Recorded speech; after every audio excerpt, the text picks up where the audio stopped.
Hello, this is YLAM, and in today's update video, we're going to be covering the track design and also LED requirements for the Megadrone X.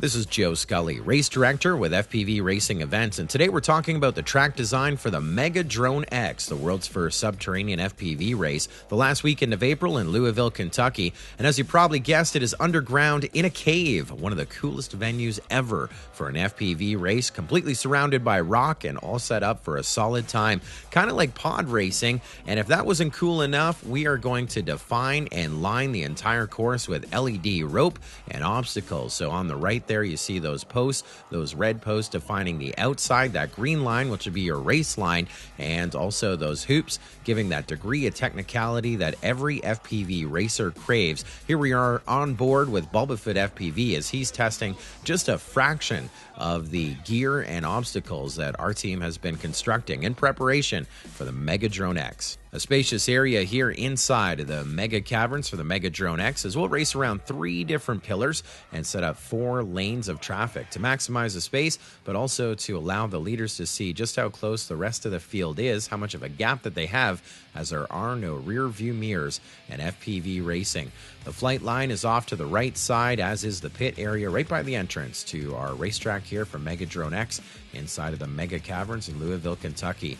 We'll start things off here on your track description in our takeoff zone, or our starting area, as we'll put a quad down on the takeoff blocks and await the go tone. All of our races starting on a tone start, and that clock starting soon as the tone goes. And from there, we'll take them up to our timing gate. So our infrared system will track every single lap. The timing gate is pretty expansive. It's 8 foot tall, 10 foot wide, completely lined with LEDs. And from there, after gate number 1, we take you into this big straightaway. And that's your opportunity to gain a little bit of speed and momentum to command our obstacles. But also at the end of the straightaway, you'll see that gate number 2 is a glowing green LED hoop that's 5 foot in diameter, and you have that straightaway to get lined up and dialed into that section. Into our sweeper to try and maintain as much of that speed that we just built up. As we go into our next section, a little bit of a bank turn to the left, just a flick of the sticks as we will line up for gate number 3. Gate number 3 is another LED hoop, this one a little bit higher than the previous, probably about 10 feet off the ground, as we will go up and get ready to do a 170-degree turn around the middle pillar and a big sweeping right-hand turn. Unlike NASCAR, we're going to go off to the right, and the outside of the track is defined by those red LED poles.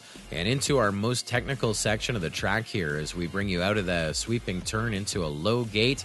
And as we still begin decreasing speed, we come around this hairpin turn, hoping to slingshot up to our major elevation change. Another green 5-foot LED hoop suspended from the ceiling of the Mega Caverns here this time. And of course, everything that goes up must come back down as we go from the high over into this low gate. So low gate, hairpin, high gate, low gate, and there is the technicality that racers crave in FPV racing. We round things out with one final sweeping turn.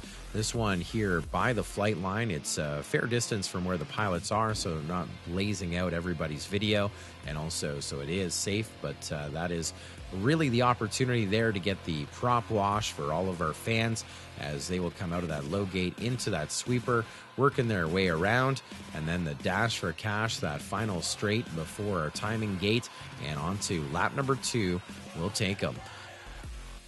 Big and sweepy, fast and flowing with a little bit of technicality. That's your look at the racetrack for the Megadrone X for the last weekend in April in Louisville, Kentucky, inside of the Mega Caverns. It is the Megadrone X, the world's first subterranean FPV race. Limited pilot spots available. Make sure you register today at derbycitydroneracing.com. So in this section, we're going to talk about the LED requirements for the Megadrone X. So there's a few reasons why we're going to be requiring LEDs. The first reason, and most important, is safety. Obviously, if you're going to be on the track, you would like to know where the quads are, and the easiest way to do that is to make it as visible as possible. LEDs really do well to serve this purpose.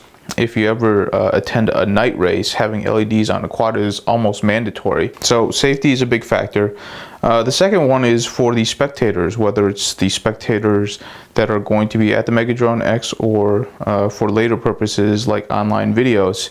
It's always nice to be able to see a quad that's farther away, or see two quads chasing each other. And really the only way to do that and to do it well is to have LEDs on quads. Really, to grow this sport any further than what it is right now, we're going to have to get the spectators involved. And in order to get the spectators involved, we really need to see these quads as easily as we can.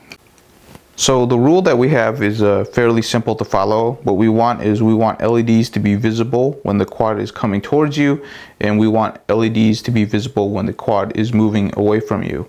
So on this particular frame, this is an Impulse RC Alien 6. So this is a very popular racing frame. What we did is we put LEDs on the front two arms and also LEDs on the back two arms. That way, no matter which direction the quad is going, you'll be able to see LED lights, which is the reason why we're implementing this rule.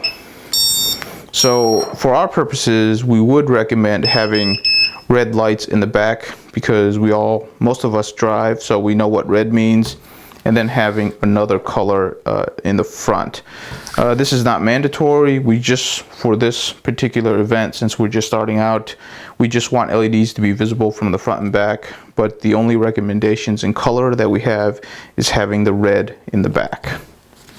So for the racers that like the minimalist frames, which is the ultralights and the ultra compacts, here's another way of putting on LEDs, which is having LEDs placed on the top and then having LEDs placed on the bottom. That way, when your quad is flying and it's pitched forward, you'll be able to see the white LEDs as it's moving towards you, and then when it's moving away from you, pitched in the same direction, you'll be able to see the red LEDs. Again, this is just another recommendation for people that have small ultralight frames and they're going to have difficulties just trying to find places for LEDs. So that is the LED requirements required for the Megadrone X. If you have any questions, please contact us and we'll be glad to help. We will have LEDs available during the event, but it's highly recommended that you have these LEDs installed and sorted way before the event.